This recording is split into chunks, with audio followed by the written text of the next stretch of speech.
আজ নিজের দিকে তাকালে বড্ড আফসোস হয়, মায়াও হয়। কি ছিলাম আর কি হয়ে গেছি। মাঝে মাঝে মনে হয় আগেই ভালো ছিলাম, সাদাসিধে ভোলাভালা। চোখের নিচে ছিল না কালো দাগ, ছিল না মাথা ভর্তি দুশ্চিন্তা। অথচ আজ এই মানুষের ভিড়ে নিজেকে যেন চিনতেই পারছি না।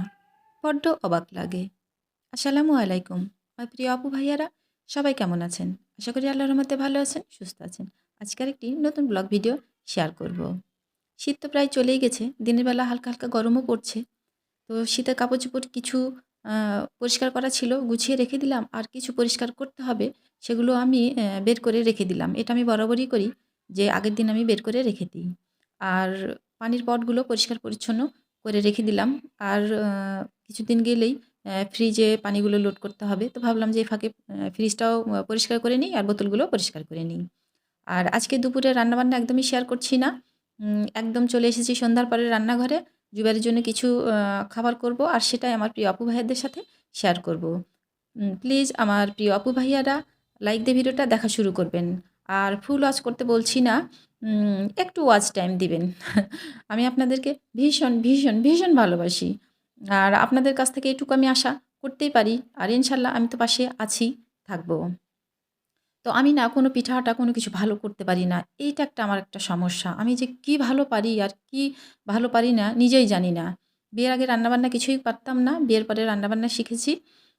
তো আসলে রান্নাবান্নাটা কতটা ভালো হয়, কতটা পারফেক্টলি করতে পারি জানি না। কারণ আমার পরিবারের সবাই আমাকে ভালোবাসে।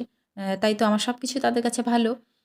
তো এটা যাচাই করতে হলে আমার প্রিয় আপু ভাইয়াদেরকে খাওয়াতে হবে। আর আ আপনাদেরকে খাওয়াতে গেলে সেই সুযোগটা কিন্তু আপনাদেরই করে দিতে হবে। প্লিজ প্রিয় আপু ভাইয়ারা আমাকে অবশ্যই আপনাদেরকে খাওয়ানোর আমাকে একটা সুযোগ করে দিবেন।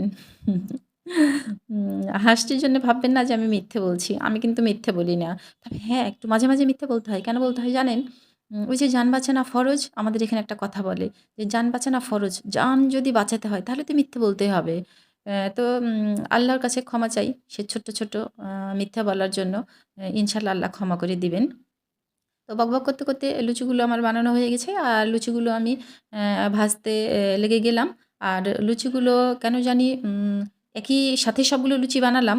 কোনোটা সুন্দর হয়ে ফুলছে, কোনোটা ফুলছে না। কেন যে লুচি আমার সাথে এরকম করছে, অল্প একটু ফুলে থেকে যাচ্ছে। আসলে আমি একটা অকর্মা। কোনো কাজেরই না। উম আর সন্ধ্যার পরে বেশিরভাগই আমি রান্নাঘরে এসে কোনো না কোনো অন্যরকম কিছু করতে যদি যাই, নাস্তা টাইপের কিছু, তাহলে তো আমি নষ্ট করবই, মাস্ট। মানে আমার কাছ থেকে নষ্ট হবেই। তো আমার প্রিয় আপু ভাইয়েরা আমি কখনো অবশ্যই দেখাবো যে আমি কিভাবে খাবারগুলো নষ্ট করি। তো যাই হোক আমার লুচি করা হয়ে গেছে। আমি আমার জুবাইরকে এখন সুন্দর করে পরিবেশন করছি। জুবাইর এখন মজা করে বসে, বসে খাবে। আর মাংসের তরকারি ছিল দুপুরে রান্না করেছিলাম সেটাও গরম করে দিলাম। তো জুবাইর খেতে বসে গেল। তো আলহামদুলিল্লাহ খুব শান্তি, মায়ের মন। তো আজকের ভিডিওটা এই পর্যন্তই। সবাই ভালো থাকবেন, সুস্থ থাকবেন। ফিরে আসবো নতুন কোনো ভিডিও নিয়ে। আল্লাহ হাফেজ।